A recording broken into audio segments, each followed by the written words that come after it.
ngasi namichida aikoina anouba makhalgi hauroiba sanaroi-singda anouba inot anouba technology anouba gyan pinanaba haidana aikoina sangrariba ngasigi potse Samsung aikoina khanara matungda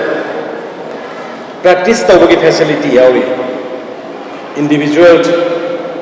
boxer singna adagi football sanaba singna adagi polo sanaba singna magi practice tawjana ba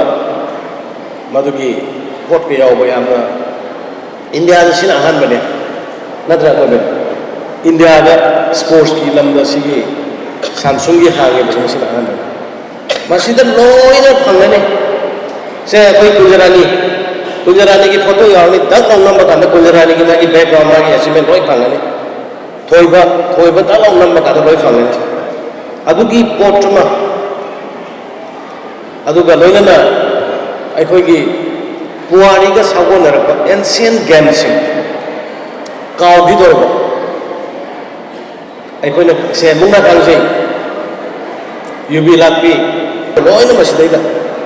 ada even football gi laina bise field yi ane sta mi field ye yaw ni malai the players ismaina attack to kan da smai to gni counter attack la pa kan number nang silai gi da silai gi da ga tak ta ba even hockey gi adu makhal gi am sophisticated way adu gi post to ni se pena sangaras adna koi sanaroi si international level da national level da state level da saruk yagado bi isilina isa sinna masida salakanda masida sangaga process singa sangaga practice to ba madugi kari tagoda ga hamde expression company maduga tawrakada practice center as well as novice gi mafam amani not only in sports asida manipur government na kari karamba scheme sing paikha ge hai bishishu asida loina yaw ga le president adu ka 37 national games gawagi gold medalist singo adu de koi government ke service aman pina na bai koi sports minister honorable minister Sri Awe chief secretary Sri Awe hai rega 132 muki moigi list mayam sinor kanda moigi educational qualification